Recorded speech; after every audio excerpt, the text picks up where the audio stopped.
Hey everybody, welcome to What Drives Us, episode 455 for June 8th, 2022. My name is Russell Frost. I am your host for this week's adventure in advanced tech mobility and sustainable energy. Look at the amazing panel, the baby and the kitty cat that we have with us this week. We have a, multi-generational, multi-species show set up for you. So let me introduce the panel and we will get this show on the road. My friend from Canada, he is the host and founder of the Tesla Life and the Waterloo Regional Electric Vehicle Association, Mr. Mark Coughlin. Hello, everybody. I'm now going to stall for 23 seconds since our intro is much shorter. 1, 2, 3, 4. Oh, and suddenly Mark's camera went off. Click, click, click. Thank you. By the way, thank you for bringing that up. Cheers to Casey Green for instantly producing a much shorter intro, because a 30-second intro, I literally just wanted to scream. It was just way too long. So I'm hoping that all of you appreciate the much shorter intro, much more until you get into something interesting, and these introductions probably aren't that interesting. So let's continue with them, please. My friend in the Pacific Northwest, he is Mr. OEVA.org and Mr. CarsWithCords.net, Patrick Connor. Hello, that little progress bar. I don't see how it can move that fast to keep up with that. It is rather cyclonic, isn't it? I mean, like, yes. So, hey, welcome, and hello, welcome from Oregon. It's a beautiful day here, 24 degrees C, 75 F, whichever you prefer, cool and sunny. What country do you live in, sir? We don't use that metric garbage. That's socialist. I can't. The idea that the UK, you could just tell how out of it the Tories are, that they want to go back to imperial measurements in the UK. Oh, man. Like, what else can we do to hobble our markets and make our citizenry even more just grossly out of touch? The funny thing that is Boris that survived the no confidence vote. Just says how spineless. Yes, he did. They held it day ago, and it's just like, really, guys? Yeah, y'all are twits. So the metric thing actually them being metric predates them being in the EU. So they sound like some of the folks around here. Yeah, too many of the folks. She is a writer, a director, a photographer, a videographer. Her skills are too numerous to list here. I was waiting. I thought you had something to go, shut up, Russell. Georgia McKenzie. Hey, everybody. Thank you for joining us in the show. We got a lot for you. So let's move it on. Let's go. And last and certainly not least, he actually is here with his daughter tonight, although it'll probably just be him on the show. He is Mr. Supercharger, our friend in the Mid-Atlantic region, Mr. Casey Green. Everyone, the baby's sleeping. She needs to be sleeping. Right now she's guzzling milk, so she'll probably spit it back at me halfway through the show. Oh, God, please, if there is any kind of deity, let that happen. And I don't wish any misfortune on you, Casey, but just to have that moment on video. Its reading's gold. Yeah. You'll be able to show that clip at her graduation or can wedding. Can you squeeze her a little bit, maybe, just to see? Maybe hold her up above your head. Is that baby abuse? I don't know. I never. Russell, cut that out. Is that? Yeah. I you never had babies, but you can't do the shake. That part, no shaking. But just a gentle squeeze. That's no. Like you love her. She is not a grapefruit. Do not squeeze her. Right. A regular burping is enough to do it. Yeah. Okay.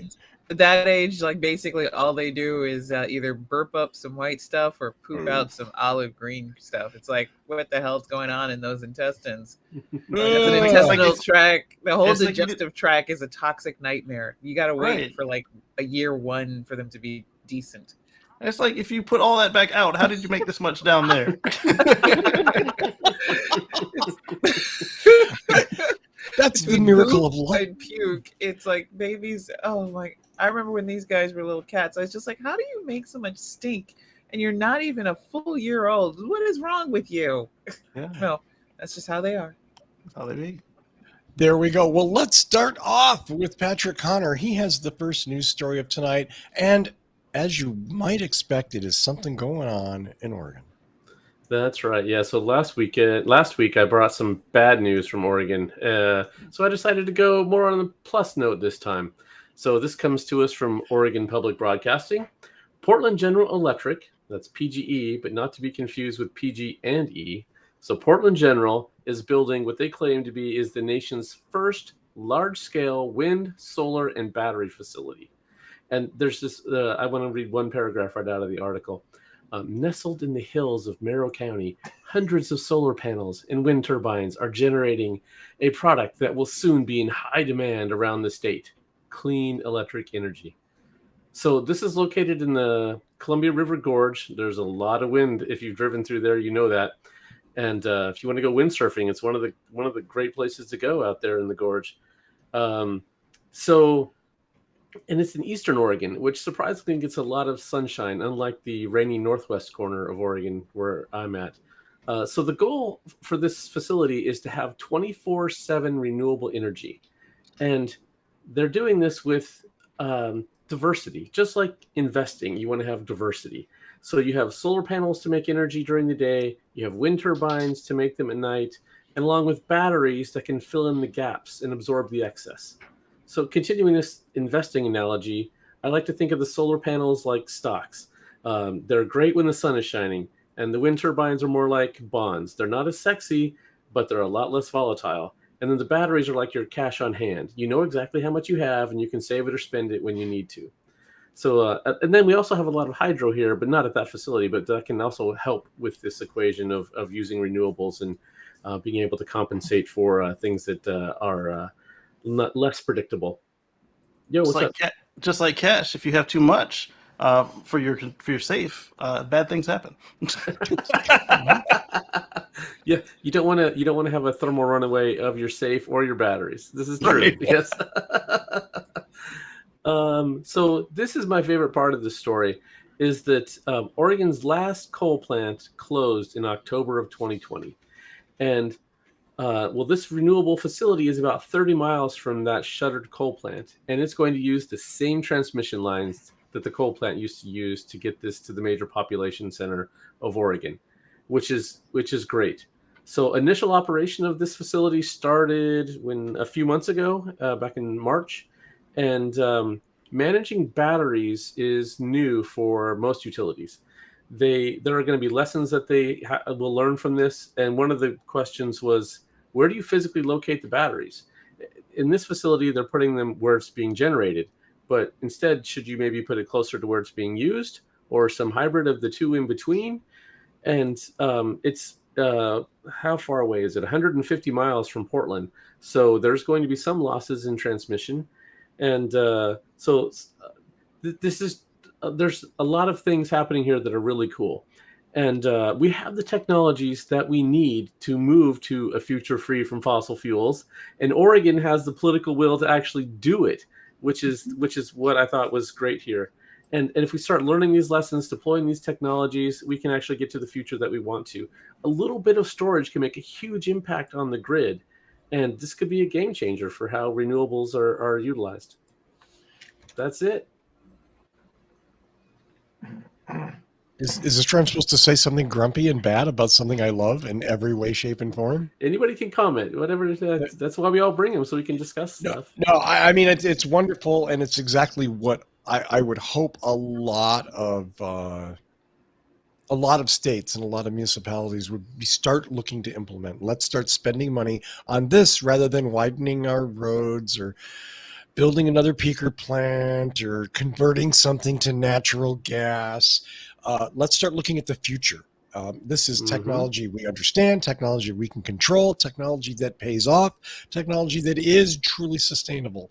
So that's it. I'm going to get down off my little soapbox, and I like the idea that it's combining. So it's not just a solar or a wind. It's combining both because sometimes obviously the sun doesn't shine and sometimes the wind doesn't blow. So if you've got a combo collection, you're far more likely to have reliable energy flowing into that battery pack system, and can top it up with a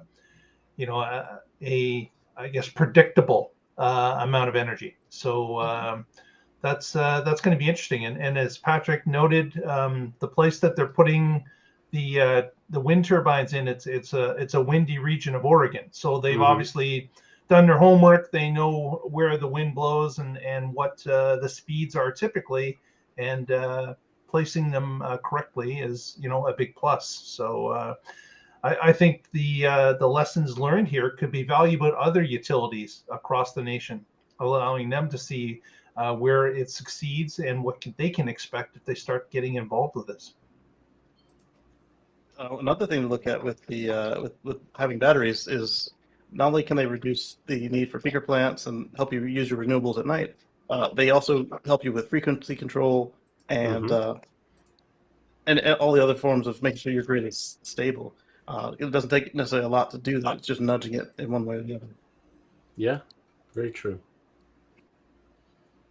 There you go. Well, thank you, Patrick, for that. I appreciate it. And, I guess if I'd been thinking about this, I'd have put this at the end because it's good news. Yay, it's happy news. But hopefully we're going to see a lot more of things like this from other communities, from other states. One thing I do want to, I'm not going to correct you on, but I comment on, and one of the things I find so beautiful about this is you mentioned Eastern Oregon. It's hot, it's dry, it's desert. When I drove through Eastern Oregon, it was literally 105 degrees. It was a hellscape.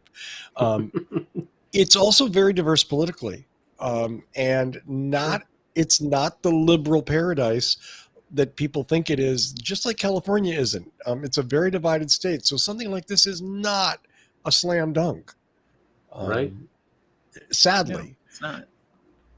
So, yay, even better. Yay. It took some work and they did it, and that's great. I have a story. Bloomberg posted, Keith Naughton at Bloomberg last week posted a story about Ford CEO Jim Farley. In fact, I'll quote the first sentence, quote, Jim Farley doesn't see a need for traditional advertising for his company's electric vehicles. Hyphen, if they're good enough to sell themselves. End quote. Wow. I get what's going on. Ford only spends like $3 billion a year in advertising. Literally $3 billion. So the idea that the CEO is going to take his brand new electric division and go, yeah, you don't need advertising. I know where he's getting this. Is there anybody going to argue with me if I invoke the Elon name? Yeah. And it's worked spectacularly well, sort of, for that company once. Arguably, they could definitely have done other things, perhaps, if they were. And yeah, I'm not going to fall on the Tesla rat hole. I'm sorry. Let's talk about Ford. It's a really risky maneuver. It's an interesting idea, and it would be great if the $500 to $600 per vehicle that they have to charge to pay for advertising, said CEO Farley, wouldn't be added on to EVs. But we know they're going to take that to the bottom line. That's the thing. They're not. They're hoping that they can be as viral and as popular as Tesla, and damn. If I had a tinfoil hat right now, I'd be saying they want it to fail. But I don't think that's true. So that's all I got on this. Especially when you combine it with some other stuff they said regarding EVs. Making sure now that they don't, that we're not covering that later in the show, about their sales method for their EVs going forward. What is that, Casey? Online only. Oh, right. Not the dealers. And no haggle pricing. And no haggle pricing. No haggle pricing. Okay. You got Ford and VW and Tesla all running the same direction now.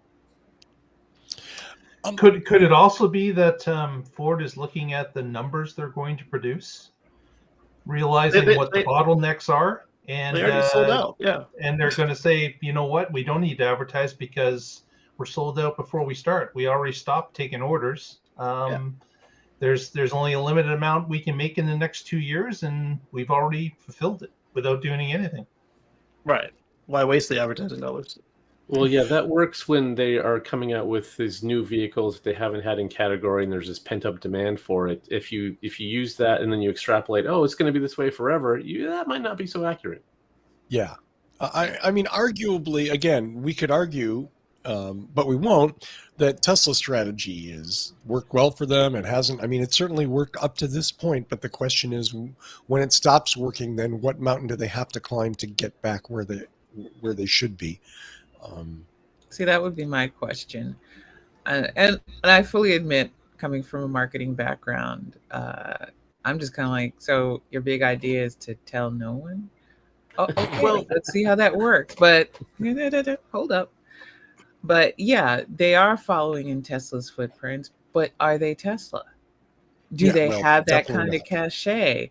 Do they have I mean, not to put too fine a point on it, but I have not heard anybody singing about their F-150 in a popular song. But I can tell you that, yeah, they're showing up in current songs with Teslas. Now, these are songs that were produced before Elon, no one loves me enough to take away my Twitter access, Musk, got on there and basically, I don't know what to say about what he did this year, but that's attention.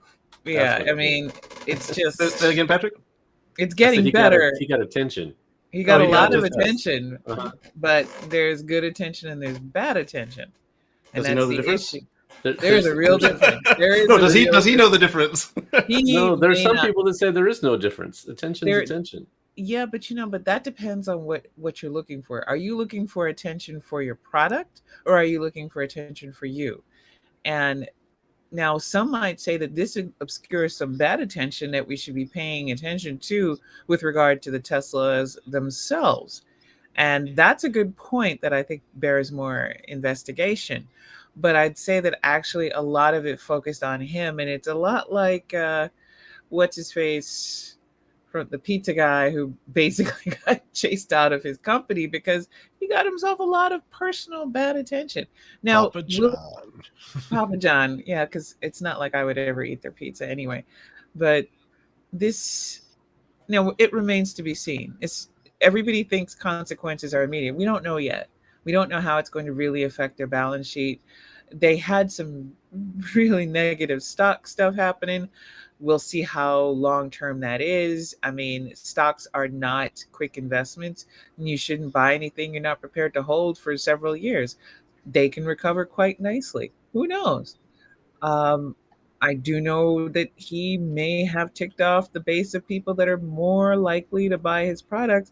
But hey, MAGA types love buying stuff for people just to piss off the libs, even if it's stuff that they personally don't support, like EV, because that's the kind of people they are. There's a lot that I would be an absolute moron to sit here and predict of the future on. So That surprises me though. Like, if you own like 50 guns, I would think that you'd want to not have to pay the man for your fuel every week. Oh, but you got that's me. but it's a religion. It's not it's not a logical thing. It's an Oh, article okay, fair of enough. faith. Fair enough. Fair I enough. don't argue articles of faith, and they have faith. I mean, you would be surprised some of the arguments I've heard about why EVs are not important, and and literally some of them do chalk right up to God says that there will always be. Last time I read the Bible, That was never in there. it was not in Talk there. about peak oil. God did not talk about oil one bit. He didn't talk about oil reserves. He never mentioned anything about that. But I don't know. All I had was the Latin, English, and Hebrew massive concordance that I was using, not the MAGA version, which I guess is in some indecipherable language to me because I still have sanity. So we're going to have to wait and see on whether or not he's found a whole new audience based on what he's done. And whether or not the Twitter deal goes through, I mean, let's face it, that's kind of up in the air, and it's fair to speculate that it's not going to happen. him doing that puts him on their radar as an ally, and that's a massive customer base.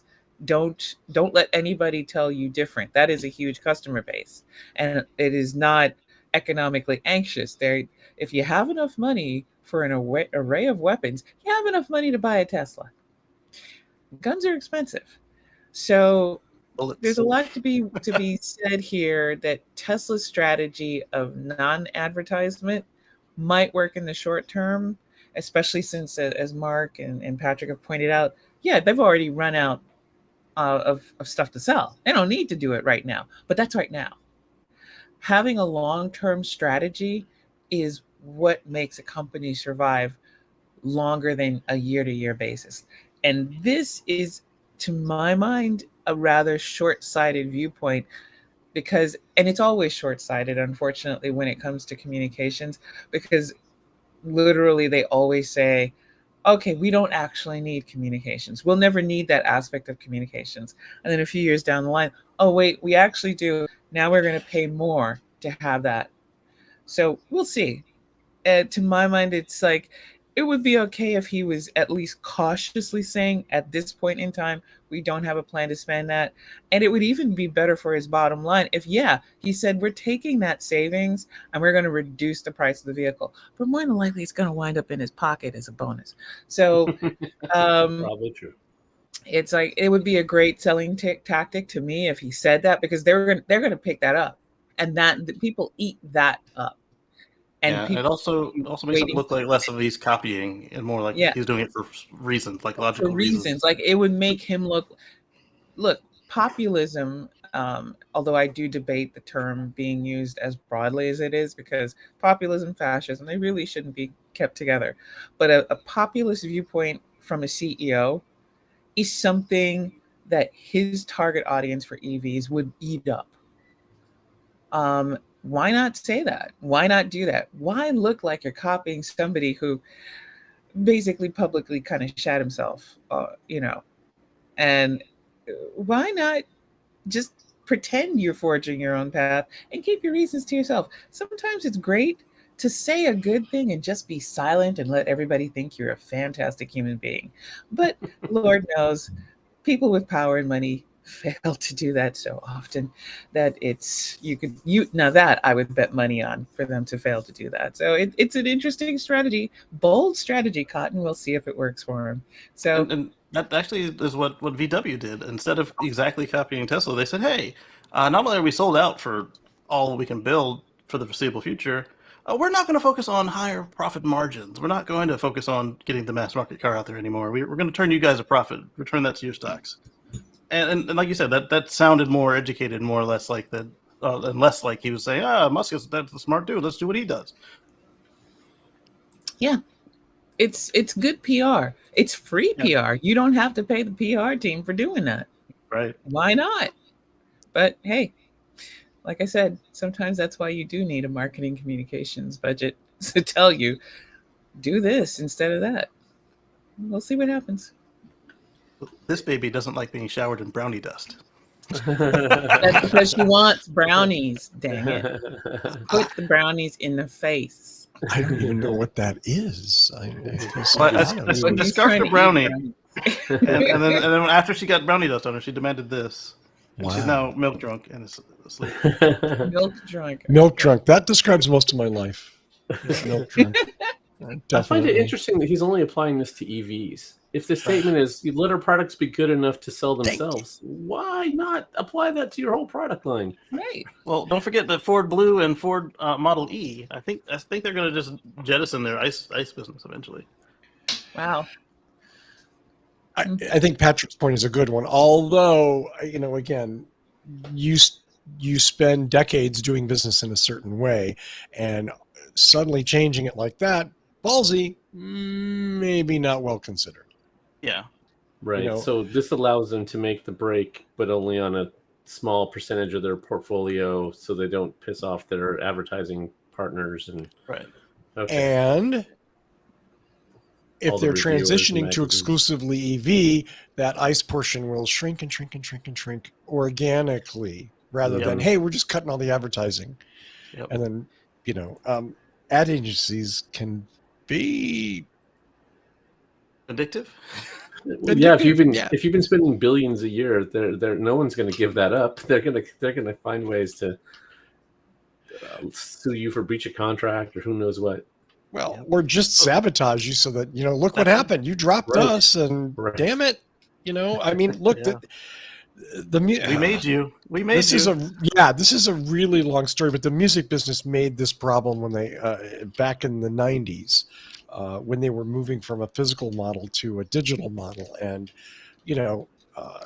again, the same thing. All the car companies are going to, if they want to move away from the traditional dealer model, okay, maybe they can. But boy, there's a lot of well-funded car dealership and car dealer associations. They're going to fight tooth and claw to keep that cash coming in, because those third-generation car dealers, they deserve their jack too. Yeah. And I mean that sarcastically. I like the way that a couple of the European brands or conglomerates or affiliations, not necessarily where they all own each other, but just like they're competing. A lot of them have thrown in, hey, we're gonna throw all of our ice in one basket, and we're going to collaborate on new engines or collaborate on keeping the existing engines running. And if they just throw advertising in like this too, then they can easily do this, but silently, without making waves like everybody else did. I am positive there is no small amount of thinking that is going into this transition from ICE to EV. Mm-hmm. I mean, fairly obvious statement, everyone. I mean, again, because there's billions of dollars going on here, whether it's in marketing or advertising or dealer sales or repairs. There's all of these issues that are up in the air. And, the car companies can't cut their throat right now. Yeah, Right. unions. Unions, yeah. Unions, absolutely. One I pointed out this weekend was Honda. They announced that they're going all EV. This is going to be our last brand new fossil car, the Acura Integra. However, when I read into it a little bit deeper, the cycles don't line up for them to be able to do another one and recoup their investment before it becomes illegal to sell fossils in Europe and most of Asia. So they're really just saying, hey, we're complying with the law. And they... I mean, and that's exactly what Georgia just recommended you do. Make a great announcement and let the world figure out the rest, but you still look like a hero if you do exactly. it right. Yeah. There you go.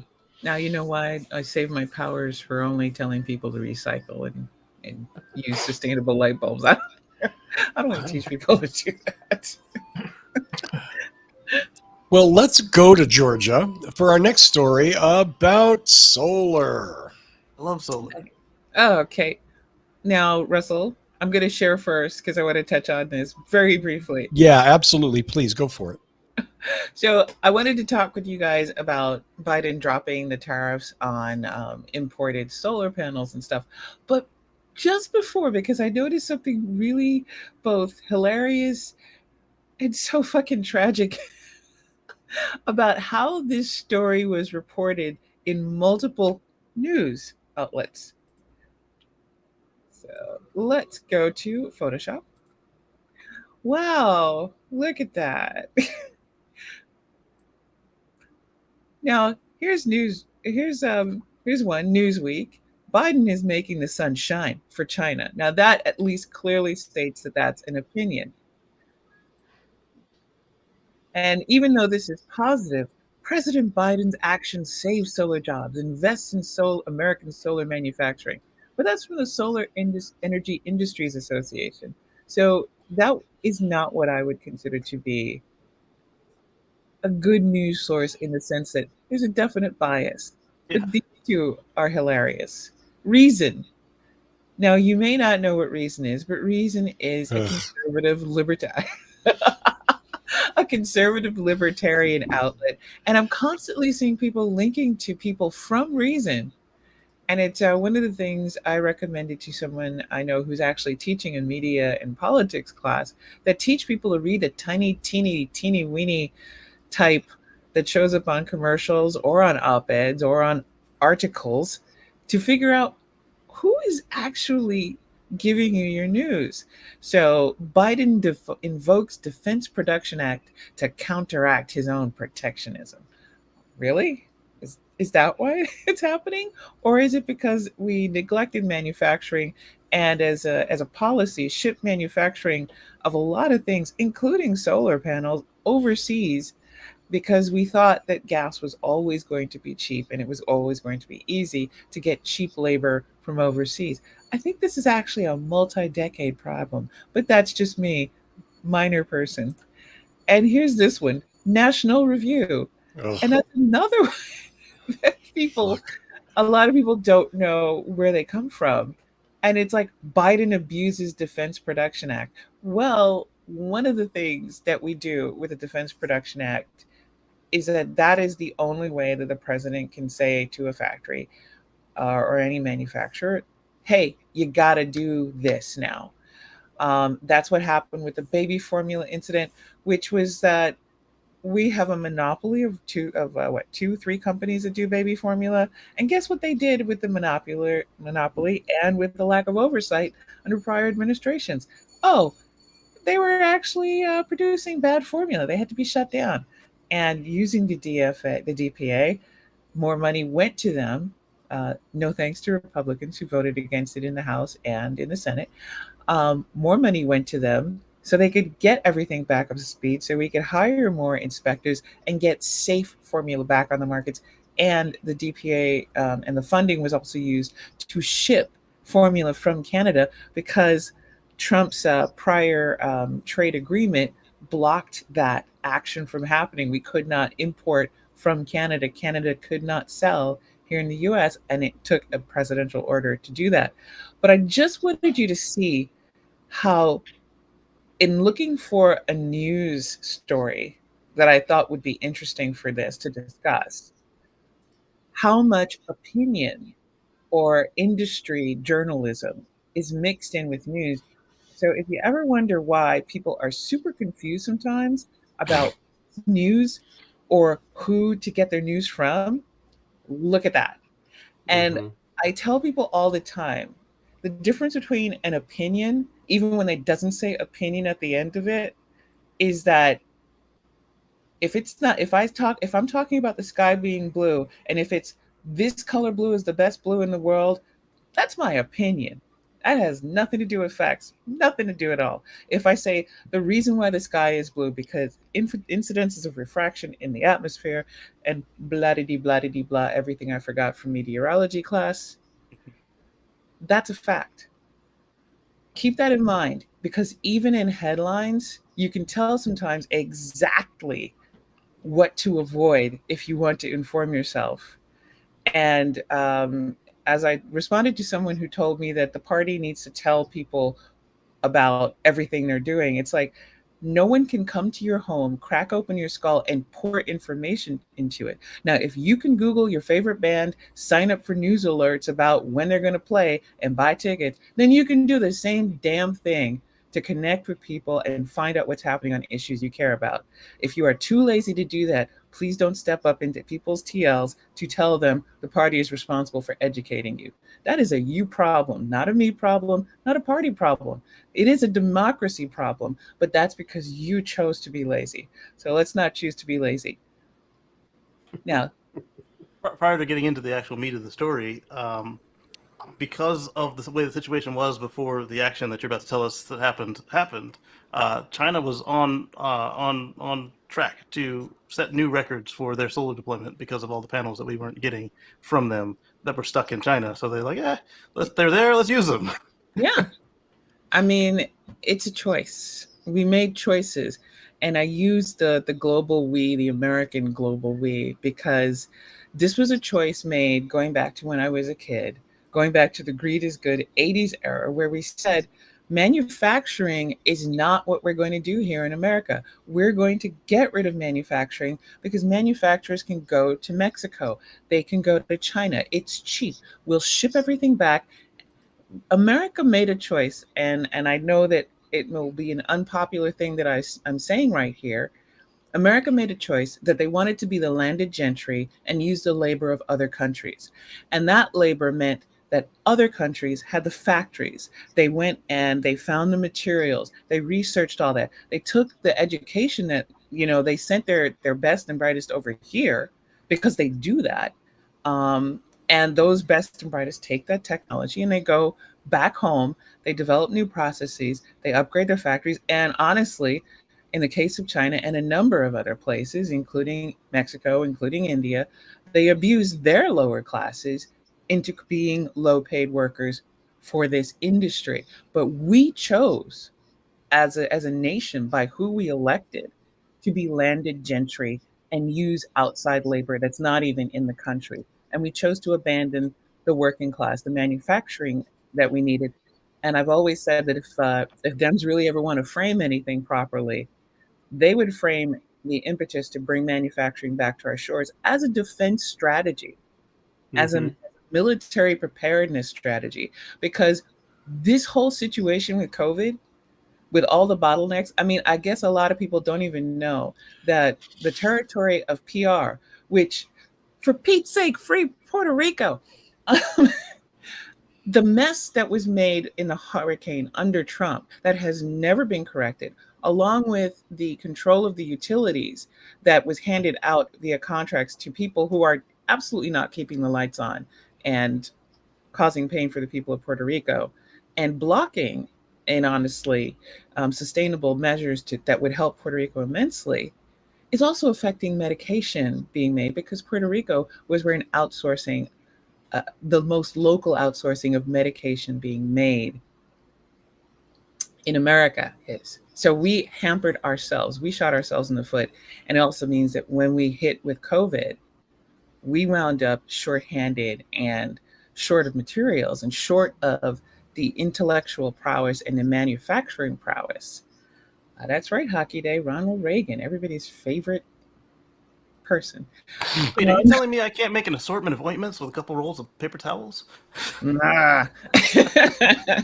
But yeah, so I thought it was a fascinating look at where you get your news. You can figure out exactly what the angles are, and also the dangers of the fact that those are really just opinion pieces in a lot of cases thrown in with news, and they shouldn't be.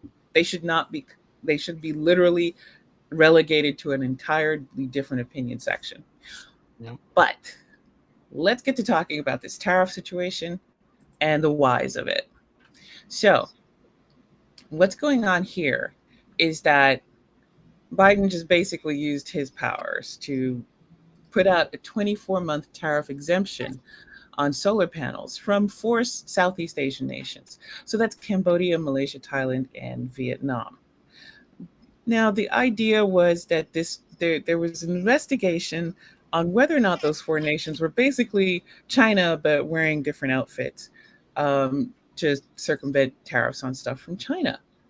Is it possible? Yeah. What? It's not like we don't do hinky shit around the world. So why not China? China's doing a lot of hinky shit.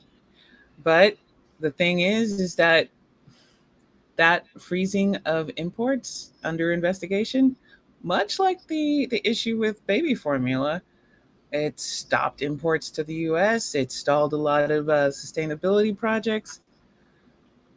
And we need to get it done. Right as energy prices are soaring.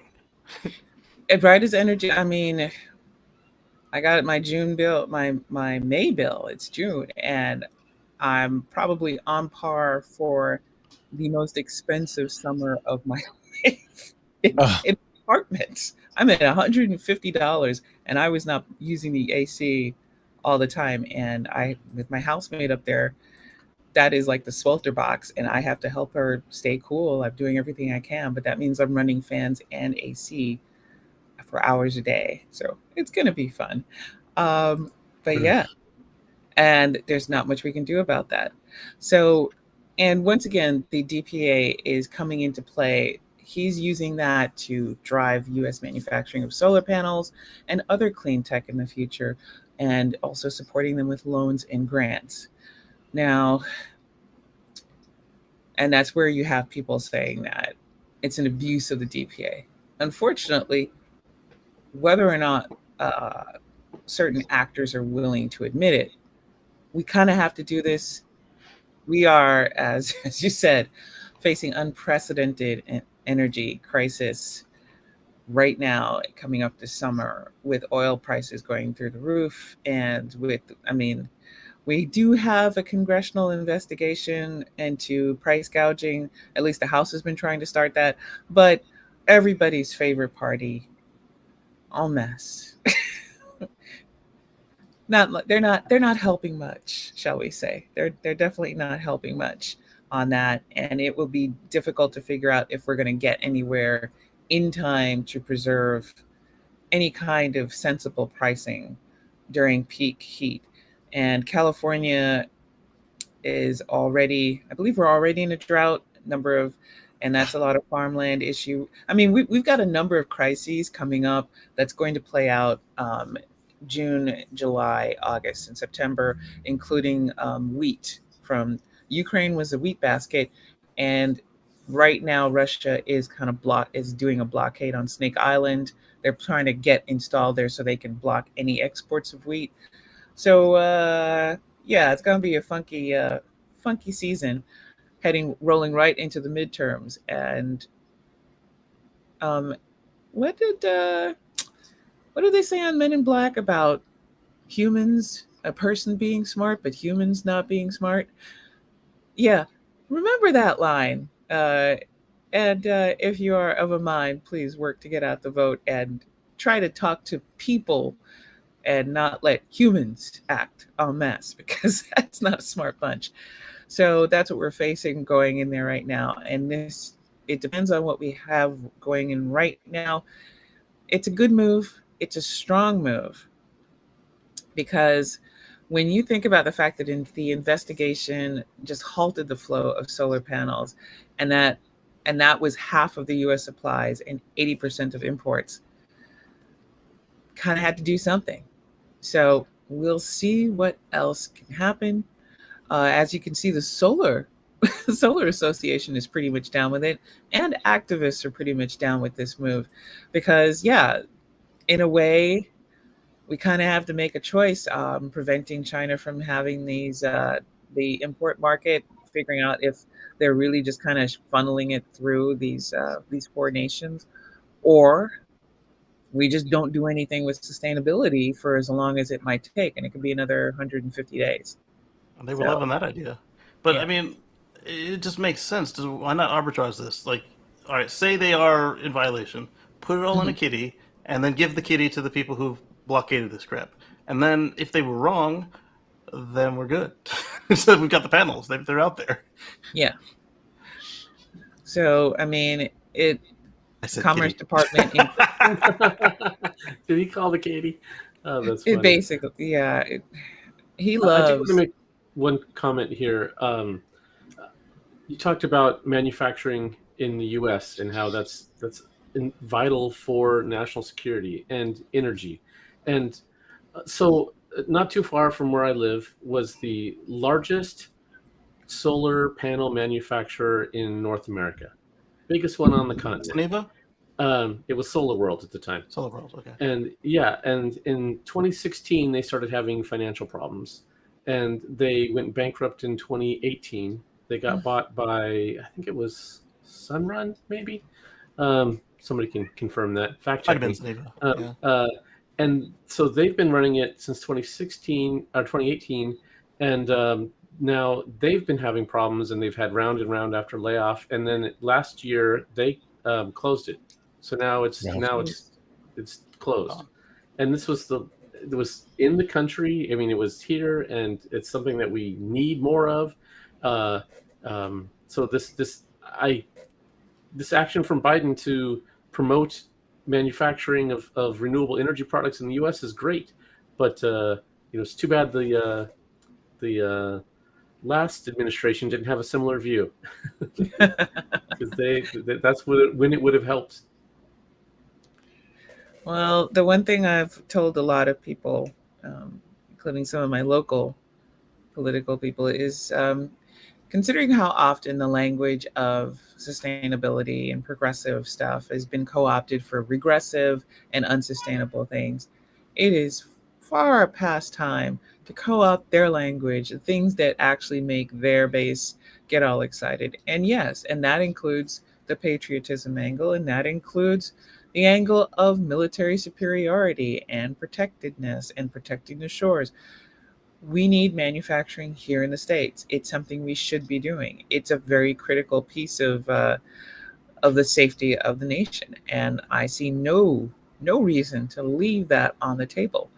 No free guns with every solar panel. Oh, So a lot of the countries that we not othered, but we exported our work to, they are now starting to do the same thing with Africa, and you'll notice that they aren't doing it the same way that we did. They're still retaining a lot of that capability. They're just also getting it for cheap from elsewhere. Uh, it's like they were watching us while we were giving them all the keys to the kingdom. Go figure.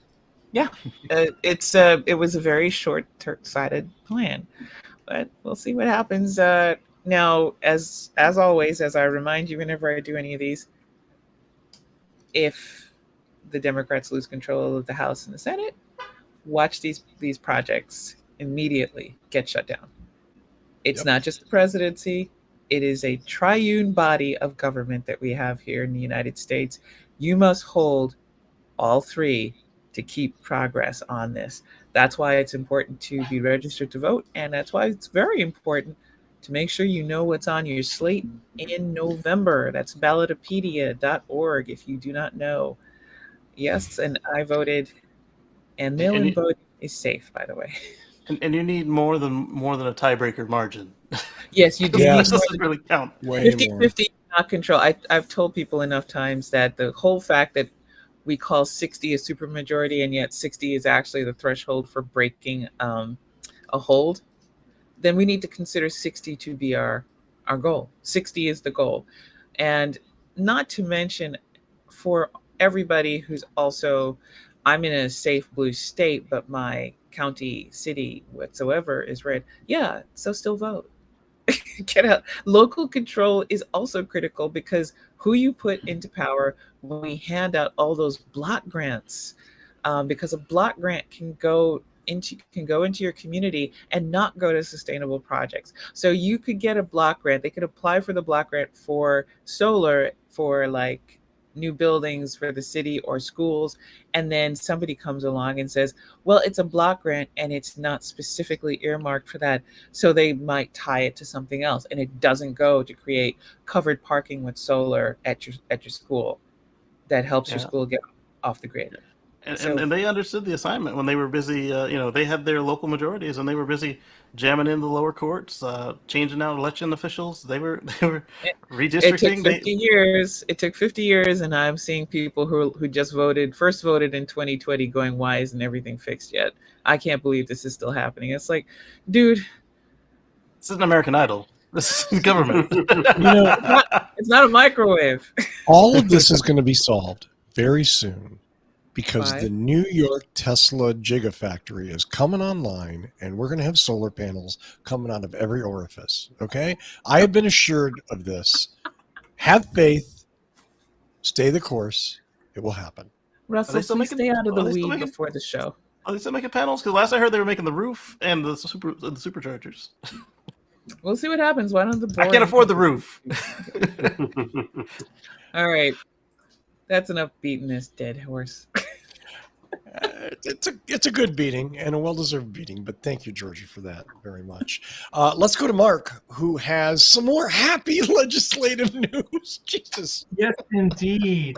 The wonderful state of North Carolina, in all its wisdom, has decided to put House Bill 1049 filed on Wednesday, which is today. This is current news. So we've got some representatives. We've got a Keith Kidwell and his colleagues, Ben Moss and Mark Brody and George Cleveland, have decided in all their wisdom that EV charging needs to be regulated. It needs to be stopped. They don't. This 1049 bill is indicating that nobody in the state should be able to offer EV charging for free unless the same groups offer gasoline and diesel for free as well. Do you know how many people are going to get shot when they get 9 cents of gasoline or diesel? So these bucket of knuckleheads have decided that it is better to limit EV charging for free than it is, to move the sustainable front forward. Like it's ridiculous. It's absolutely ridiculous that a business or a public, like a city, anybody is unable to offer free charging to a electric vehicle to promote sustainable energy, to promote shopping in their district, to promote staying longer in a city or downtown core, because they feel it's discriminating against gasoline and diesel drivers. So those same groups are going to have to start supplying gasoline and diesel. Now, this bill has not passed. So my point to everyone in North Carolina that is listening is to please join your local EV group. Look it up online. There are hundreds of them around. But the point is that there is power in numbers. Just as Georgia has mentioned about voting locally, this is a way to get a group of people that are under, the proper mind that this type of stupidity should be stopped and cut off immediately. So get together with your local EV group, organize, and vote against this kind of stuff. Let your representatives know that you're against it, and they are on notice that we're watching how you vote on 1049, because it's ridiculous. It's absolutely ridiculous, and it's something that it's on a whole other level of stupid. Yep. Yeah. There's nothing I can say here. Even saying that a lot of the free charging at this point in history, in the history of EVs, has really started to pilfer out. There are still some free EV chargers out there, but now people are starting to charge for it. There's an hourly charge, or there's a half a day charge, or whatever it is, or you're paying for it with your parking, or there's a number of different ways that this is now happening. But still, even though not allowing a business to give something out free in order to bring people in to spend more money, that's like, what's next? They're going to make 7-Eleven say, well, you can't allow someone to upgrade in a slushy size unless you're going to offer them Coke and Pepsi at the same time. Like, it's ridiculous. Right. I mean, yeah, businesses give out free stuff all the time to draw in customers. And the electricity from a charging station is not going to be that much. And if that means you have someone there charging, they're going to be spending money. I mean, that's why businesses have free Wi-Fi, right? So customers stay longer and do stuff and buy another cup of coffee while they're reading their email or whatever. Well, unless you offer telegraph service, Patrick, that ain't happening anymore either. That's that's a perfect analogy. You can't offer free Wi-Fi unless you also have fax machines and teletypes and. But on top of all of this, is it actually costs you more to charge for some of these sessions, because you have to set up the credit card fee, credit card reader. You have to set up the service. You have to charge per session, and so it was just easier for a lot of these places to do it for free. It also blocks the power company from giving away electricity. All they have is electricity. They don't have gas. It's like, well, Bruce in chat asks a good question. Who wrote this bill for them? Could be any one of the number. I think when I of looked into it, it agencies. was the dealerships combined with who was the other one? Obviously fossil fuels, but I don't remember who they said it was. But definitely the dealerships were in on it. Dealerships and stuff. Yeah. Well, if you ever wondered why I keep telling you your local government is just as important as your federal government, welcome to the fuckeryville. It's North Carolina. And that happens with red states. It's what happens when you abandon. I tell people all the time that we should, if you're in a safe blue area, pick a red state, pick a red county, donate, get the vote out for them, work for them, even if you can't travel over there, put in a little texting time for them, write some postcards, man. Help Democrats trapped in those areas that are often gerrymandered to all high hell. And that's why they have morons like this in government. Help them. Help them. Help yourself, because the problem is that fascism doesn't stop at the county line. It does not stop at the city. It does not stop at the state line. It Once it gains control in one area, it moves on to the next. It will not stop.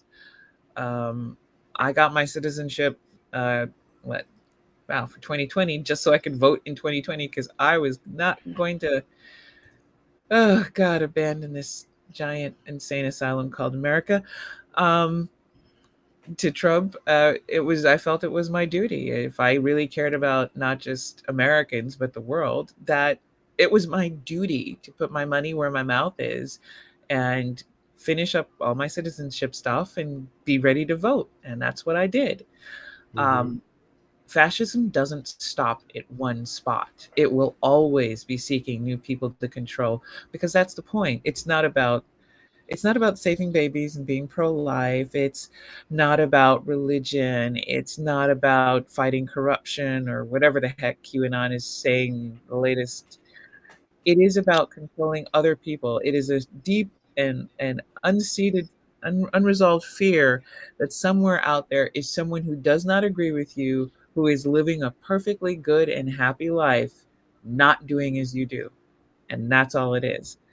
So, yeah. The worst part about this for me is it should not be a partisan issue. Nope. Everybody needs clean air. Everybody wants energy security. It's just that there are politicians, mostly on one side of the aisle, that have been milk drunk on oil funds, and so they do what their masters are telling them to because they've been bought and paid for. And if you had ideals like small government, you wouldn't be saying the government tells businesses what they can and can't give away for free. That's the free market to make that decision. And yet, no, because they were told to by this group that funds them. They're like, oh, forget my principles. I'll do whatever you tell me to, sir. That's just ridiculous. Well, this is their principles. I mean, look at DeSantis. DeSantis is going up against Disney. And Disney is basically kind of rolling over a little bit, even though Disney has the money and the power to actually make his life hell. And they're choosing to not make a big stink about it. And it's not getting any better for them. But yeah, support him. Not so much support him. They don't want to make waves. Okay. Here's the sad part. Every business and every media company is really preparing for a Republican takeover of government in this upcoming election cycle. They really are. So they are going along with it and trying not to make too many waves. They do not want to make enemies of the incoming powers, because the common wisdom is it flips from the president's party in the midterms. Not all in North Carolina, but it's yeah, and that's the thing. It's we have to pay attention, and you have to pay attention all the time. Democracy is basically, it is not a watched pot never boils in democracy. Is that you have to watch the pot because it's going to boil over in democracy. That's just the nature of democracy. People are allowed to choose, and depending on who's choosing, some will choose very wrongly, and it will affect everybody else. And that's just how it is. So they do believe this. They will say whatever stupid stuff to make it sound sensible, but they do believe in exactly what they're doing. They don't believe in anything else they're saying. Yeah. So Look, they've proven none of their supporters care or are going to analyze what's going on here. Hey, this doesn't make sense. Blah, blah, blah. Businesses are. It's a matter of pushing the right hate buttons. We're going to stop this. We're going to prevent this. We're going to block this. Yeah, and it's terrible because, we'd have to see if this. Well, okay. The nice part is this was just filed. Whether or not it actually makes it through the whole process is another story, because the good part is that this is a dumb bill that took a lot of time and effort and energy, and it may not pass. Now, it's North Carolina. A reddish state with some blue dots, and it is highly likely that it will pass, even if it's not particularly enforceable. So, and that is a weird thing that we do a lot here in red places, where they will pass bills that they really can't enforce, but they pass it to grandstand and look like they're protecting. I don't know. Oh, part of the bill is they're giving I guess security and $50,000 or some crazy amount of money to help them shut down places and to cut wires. And they'll have to see if that's legal, because that's something that they could take to court and probably lose on. But as I've always said, you cannot rely on the courts to protect democracy, because why? Because the same people are out there voting for these knuckleheads to do fascist bullshit also vote for the judges that will sit at local levels, and those same fascist morons who you elected at the federal level will be appointing the same kind of knuckleheads eventually at the state and federal level. So we're hitting that point. We hit that point with the U.S. Supreme Court, like today's great decision that Border Patrol can go into your home and be unconstitutional and maybe even kill you and not face any charges, because if you're within 100 miles of the border, you're affected, and it literally hits almost every single blue city. That's like 80% of the population of the country's within 100 miles of a border. Yep. Same as Canada. Yep. Luckily, you're in Canada though, but it's like I'm within 100 miles. They could come into my place. No, at least you're out of their jurisdiction. But yeah, it's like I'm living in border control area, and I can't see the freaking ocean, and I'm nowhere near the ocean, nowhere near a border to me. But yeah, Sacramento hits within that 100-mile zone. So there you go. That's what happens, and that's a U.S. Supreme Court decision that will not be changed until it's challenged, and that will require a different makeup of the court. So elections matter, man. Thank you for depressing me. I'm going to kill myself now. We're done.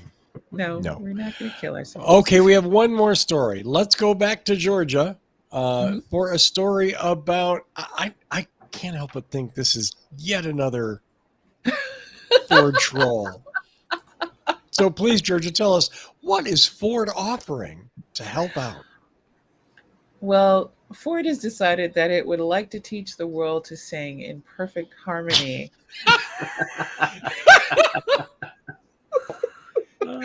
Because it has now handed the F-150 Lightning owners an accessory that can also recharge Teslas. Okay. So the cool Tesla recharged by lightning. Is it 1.21 gigawatt is the name of the adapter? It should be. It is the J1772 adapter for Tesla vehicles by an EV charging company called Lens. And it works with the Ford F-150 Lightning's bidirectional charging capability. I mean, that was a big selling point. So now if the Tesla's not on fire, can go up to your stranded Tesla neighbor and give them a little boost. Why? So now all the F-150s are running around with the same adapter that all the Teslas have, and they can't use it themselves? Is that what's going on? It's a charging. Okay, it's a connector to the J1772 charging connector. That's one of the few accessories Tesla still offers with their cars for free. But it actually will work directly with a Tesla. I don't know why. Tesla or a Tesla? Tesla. Because I don't know about the Teslers, but because I read it like twice. So it sounds like they're just literally giving you the Tesla adapter that you would already have with the Tesla, just in case you left that at home and that's why you're out of charge. But they want to help Ford owners, F-150 Lightning owners, become friendly good Samaritans on the road and help their brethren in Teslas in need. This shit's never going to happen. This is a troll. Seems like a waste of plastic and metal to me. I could see if you had a Tesla and a Ford, because you wanted an electric truck and you have an electric car, that now you could go out and if your Tesla gets stuck somewhere, this could be handy. But for those 12 people. Right. So this really gets back to if Ford wants to cut their advertising budget, they need to learn how to troll and get attention. And this is a perfect example It's a of perfect it. troll. It really is a troll. But he's got to get on Twitter and start, being transphobic and hella racist. You know what else would work? If they would put the Tesla inlet on their truck, and then they could use that adapter for a reason. See, now I felt that they should have a Tesla hitch. Just haul the stranded Tesla. Just drag its flaming body back somewhere else. It'll recharge. It'll be quicker than using this adapter. That is a dangerous way to recharge. If you Yes, have it is. a tow an EV, you usually want the wheels off the ground. Absolutely. Yeah, don't do this if you want to keep your warranty, or if you're out of warranty, if you don't want to be potentially cannot paying wait thousands of dollars. For the first story where someone with a Lightning tried to charge a Tesla and the Tesla sucked all the energy out of it, and then the Lightning was stuck. I'm just saying. And the Tesla wouldn't give any back. Right, exactly. Yeah. I'm done. I'm out of here. Thanks. Like a If vampire. people were smart, their inverter would shut off when they have like 20% left in the traction pack, and then all of a sudden none of the other outlets work. But I don't know if they did that or not. But what if you're out there on the job site and you run the circular saw and now like it turns off because like you're at 20% and you didn't think to charge the night before and now you can't get your job done, so now you can't buy electricity. Goes unpunished, Casey. No good deed goes unpunished. Which would be worse if they let you continue to use that circular saw until you couldn't leave the job site? There's that. Yeah. I bet you this if they do have it in there, I bet you that somebody makes themselves a override to that interlock.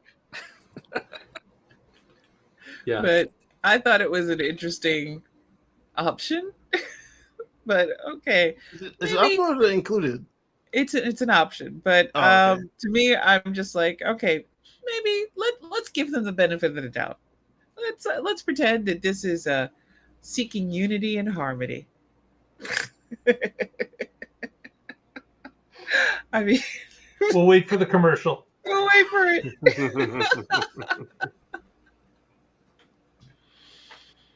Hey, there won't be a commercial.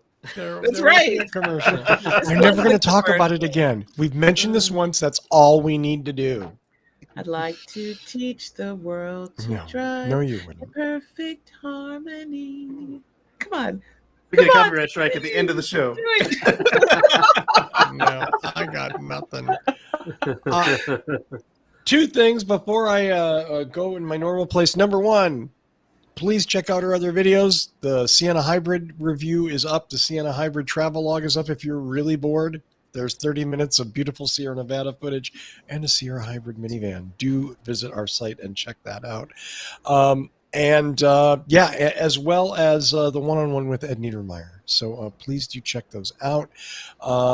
Let's call it a day. Shout-outs and go home. Yeah, let's do some shout outs and go home. I'm going to start with Casey Crane. Don't wake the baby. She's about to wake up. She's starting to kick me. I need a show title too. Anybody's got a show title? Help me out, please, for the love of God. I think Don't You got a Shake few the good Baby ones was in a there. good one. Yeah, don't shake the baby. Don't squeeze the baby. So Don't I will squeeze the baby. catch you guys on Sunday at youtube.com/Casey Green. That's KACEYGREEN. And for obvious reasons, pointing at the baby's head here, I didn't work on any pre-recorded videos except for the intro to What Drives Us. So hopefully we'll catch you back next week with some pre-recorded videos in addition to the stream. Yeah. Nice one, Patrick. Milk drunk on oil money? I like that one. I think that's it. Right out the gate. Dude. Nicely done. Speaking of Patrick Connor, Patrick, what's going on in your world? As always, I'm with the Oregon Electric Vehicle Association. You can check us out at oeva.org, and I blog occasionally at carswithcords.net. My latest post is up there talking about as we have cars with cameras on them driving around all over the place, other than for self-driving and driver assist, what else could those things do? And so if you have some ideas, come share them. There we go. Do visit Patrick's site and argue with him, because I haven't had time lately. So Patrick loves a good argument. Mr. Coughlin, it's all up to you. You out there, please press that thumbs up button. Give us a subscription if you haven't already. And if you want to follow us through the week on social media, you can follow us on any platform. Just look up What Drives Us. It's that simple.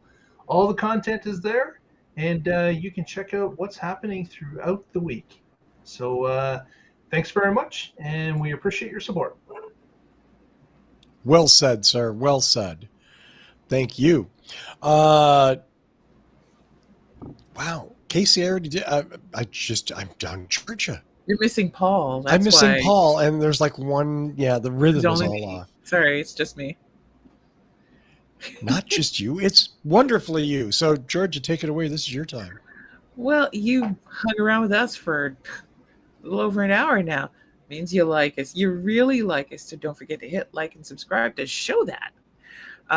We use your likes to make sure that the algorithm says this show is worth watching to other people. So go on ahead and do that. And while you're at it, once you're done, bounce on over to the Tesla Life, because Mark is over there watching everything Tesla's doing like a hawk, job. honestly. It's basically he's stalking Tesla. And that's a good thing in a nice way, not a creepy way. Okay, we think. Hit like and subscribe over there because you want to hear everything Mark's got to say. And when you're done, because you've got your new car and maybe you got your new Tesla, and head on over to Casey's channel, hit like and subscribe, because when he is not dealing with a drunken baby just gorging herself on milk, he's also out there gorging his car on new DLC. Testing things out, training the AI, basically raising the evil that will take over humanity, but in car form, cute car form. So hit like, hit subscribe, and hang out with Casey for a while.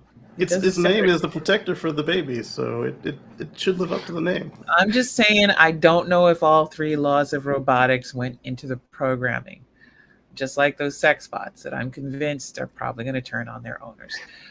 But I digress. And We back can to only you. hope that his Turn memory them on. equal. Oh no, turn on them. Sorry. Don't turn them off. Do not turn them on. I wasn't going to go there, but thank you, Patrick, for going there. And shout out to everybody who is still wearing a mask in California. Hey, people, numbers are going up. People may not be dying from it, but the numbers of infections are still going up. Please wear your mask. It's okay. We know you're beautiful underneath there. You'll survive. Just put it on. All right. Thank you so much, Georgia. As always, I want to thank Michael Manring for our theme music. Visit him at manthing.com. Buy his music everywhere you buy music. Even if you don't buy music, buy one song, okay? Thank you so much. Once again, do subscribe and like our YouTube channel, YouTube/What Drives Us. Do check out our latest reviews. And you know what? If you like them, please, maybe share them. Share them on Twitter, share them on Facebook, share them at whatever social platform you enjoy the most. We would appreciate it a great deal. It costs you nothing and it helps us enormously. I want to thank Casey Green, Georgia McKenzie, Patrick Connor, and Mark Coughlin for being here this week. Thank you so much. I want to thank JT, Bruce, Hockey Day in the chat room. And of course, all of you, you are the reason we do this show every week. Whether you're listening or viewing, thanks very much. Download us next week and find out what drives us. Thank you, Casey Green. Bye, everyone. Bye. Positive.